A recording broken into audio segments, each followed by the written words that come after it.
भारत में क्षत्रिय राजवंश वैदिक काल में ही स्थापित होने आरंभ हो गए थे। वेदों में अनेक आर्य राजाओं एवं उनके कुलों के नाम मिलते हैं जिन्हें राजन्य कहा जाता था। भगवान बुद्ध के काल में जनपद एवं महाजनपदों की व्यवस्था थी। इनके शासक प्राय क्षत्रिय राजा होते थे। पुराणों के काल में क्षत्रिय कुलों की संख्या बढ़ने लगी। बहुत से राजकुल ऐसे भी थे जो क्षत्रिय नहीं थे। मौर्यों को शूद्र, शुंग, कण्व तथा सातवाहनों को ब्राह्मण और गुप्त वंश को वैश्य कुलोत्पन्न माना जाता है। किंतु ये सभी राजकुल भारतीय आर्य थे, इस कारण वे उतने ही सम्माननीय थे जितने कि क्षत्रिय राजा। प्राचीन क्षत्रियों की यह परंपरा उत्तर भारत के पुष्यभूति सम्राट हर्षवर्धन के समय तक मिलती है। इस पूरे काल में राजपूतों का वर्णन नहीं मिलता, किंतु इस काल में राजा के पुत्र को राजपुत्र कहा जाता था। संभवतः यही राजपुत्र आगे चलकर राजपूतों में बदल गए। ईस्वी 648 में सम्राट हर्षवर्धन की मृत्यु से लेकर मोहम्मद गौरी के गुलामों द्वारा ईस्वी 1206 में दिल्ली एवं अजमेर में मुस्लिम सत्ता स्थापित किए जाने तक का काल भारतीय इतिहास में राजपूत काल के नाम से प्रसिद्ध है। इस काल में उत्तर भारत में अनेक राजपूत वंशों ने अपनी सत्ताएं स्थापित की, जिनमें चौहान, चालुक्य, गुहिल, प्रतिहार, परमार, चावड़े, राष्ट्रकूट एवं भाटी प्रमुख थे। क्षत्रियों के राजपूतों में बदल जाने की कथा बड़ी रोचक है। भारतीय मानते हैं कि प्राचीन काल के क्षत्रिय कुल ही भारतीय इतिहास के मध्यकाल में राजपूत कहलाए। बहुत से विदेशी विद्वानों ने राजपूतों को प्राचीन क्षत्रियों की संतानें नहीं मानकर विदेशी युद्धजीवी जातियों की संतानें माना है, जिनमें हूण, कुषाण, शक, सीथियन, पल्लव तथा खिजर प्रमुख हैं। कुछ विद्वान राजपूतों को देशी क्षत्रियों तथा विदेशी युद्धजीवी जातियों का मिश्रित रक्त मानते हैं।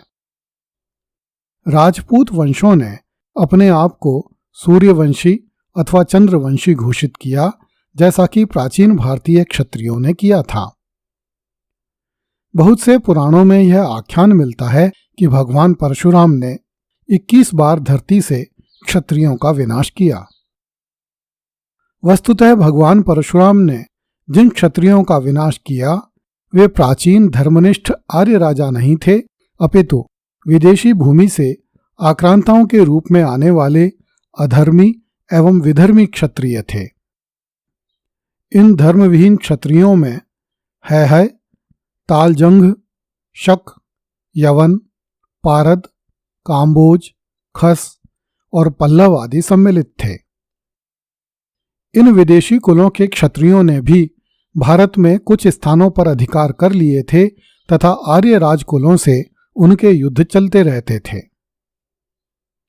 इक्ष्वाकु वंशी राजा सगर ने इन विदेशी क्षत्रियों के विरुद्ध बहुत बड़ा अभियान चलाया था।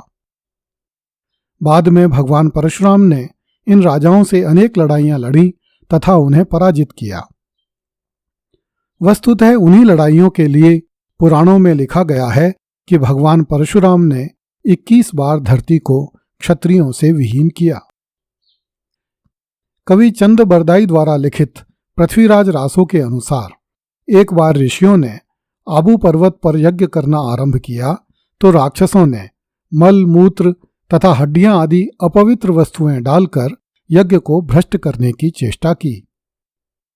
इस पर महर्षि वशिष्ठ ने यज्ञ की रक्षा के लिए मंत्र सिद्धि से 4 पुरुषों को उत्पन्न किया जो प्रतिहार, परमार, चालुक्य एवं चौहान कहलाए। मूथा नैणसी तथा सूर्यमल मिश्रण ने भी कुछ हेरफेर के साथ इस कथानक को अपने ग्रंथों में लिखा है। पृथ्वीराज रासो का यह वर्णन अतिशोक्तिपूर्ण है कि परशुराम जी द्वारा क्षत्रियों का विनाश कर देने से समाज की व्यवस्था बिगड़ गई। भारत के अधिकांश लोग पृथ्वीराज रासो को पृथ्वीराज चौहान का समकालीन ग्रंथ मानते हैं, जो कि नितांत भ्रम है। सुप्रसिद्ध इतिहासकार गौरी शंकर हीराचंद ओझा ने स्पष्ट किया है कि पृथ्वीराज रासो 16वीं शताब्दी ईस्वी में लिखा गया तथा इसमें वर्णित घटनाएं इतिहास की कसौटी पर खरी नहीं उतरती। पृथ्वीराज चौहान के समय में कश्मीरी पंडित जयानक द्वारा पृथ्वीराज विजय नामक महाकाव्य की रचना की गई थी। यही ग्रंथ पृथ्वीराज चौहान के समय घटित घटनाओं का सबसे प्रामाणिक ग्रंथ है। वस्तुतः हूण आक्रांताओं द्वारा गुप्त वंश का विनाश कर दिए जाने से देश में छोटे छोटे राजकुल उत्पन्न हो गए थे तथा देश का बहुत सा हिस्सा विदेशी शक्तियों के हाथों में चला गया था। सम्राट हर्षवर्धन अपने कुल का अकेला राजा था जिसने उत्तर भारत के विशाल क्षेत्र पर शासन किया, किंतु ईस्वी 648 में उसकी मृत्यु के साथ ही उसका राज्य नष्ट हो गया। अतः उत्तर भारत में छोटे छोटे देशी एवं विदेशी राजाओं का राज्य हो गया। अधिकांश विदेशी राजा वैदिक धर्म को नहीं मानते थे, इसलिए ब्राह्मणों एवं आर्य क्षत्रियों को समाज की रक्षा की चिंता हुई और आबू पर्वत में एक सम्मेलन आयोजित करके 4 आर्य वीर पुरुषों का चयन करके उन्हें जिम्मेदारी दी गई कि वे भारत से विदेशी अनार्य राजाओं का शासन समाप्त करके आर्य राजकुलों की स्थापना करें तथा आर्य संस्कृति एवं धर्म को नष्ट होने से बचाएं।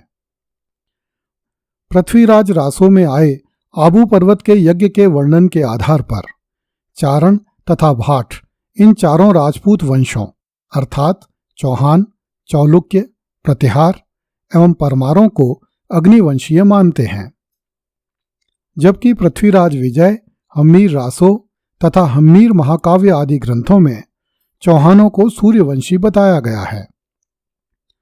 चौहानों के एक भी शिलालेख में यह नहीं कहा गया है कि वे अग्निवंशी हैं। प्रत्येक शिलालेख में चौहानों ने स्वयं को सूर्यवंशी ही लिखा है। डॉक्टर गौरीशंकर हीराचंद ओझा ने भी चौहानों को सूर्यवंशी क्षत्रिय माना है, जिन्हें गोत्रोच्चार में चंद्रवंशीय माना जाता है। डॉक्टर दशरथ शर्मा चौहानों को ब्राह्मणों से उत्पन्न हुआ मानते हैं। चाहमानों का एक अत्यंत प्राचीन शिलालेख राजा रायपाल के समय का मिला है। इसे सेवाड़ी अभिलेख भी कहते हैं। इस अभिलेख में चाहमानों को इंद्र का वंशज बताया गया है। कुछ प्रमाणों के आधार पर चौहानों का संबंध मौर्य वंश से जोड़ा जाता है, जो प्राचीन मौर्य राजकुल के वंशज थे तथा चित्तौड़गढ़ के आसपास शासन करते थे। कर्नल टॉड ने चौहानों को विदेशी माना है तथा अपने कथन के समर्थन में कहा है कि चाहमानों के रस्म और रिवाज मध्य एशियाई जाति के रस्म और रिवाज जैसे हैं। डॉक्टर स्मिथ तथा क्रुक ने भी इसी मत को स्वीकार किया है, किंतु गौरीशंकर हीराचंद ओझा इस मत को स्वीकार नहीं करते। ओझा के मत के अनुसार चौहान भारतीय हैं तथा प्राचीन क्षत्रियों से उत्पन्न हैं। अगली कड़ी में देखिए, माता शाकंभरी ने चौहानों को चांदी की झील बनाकर दी।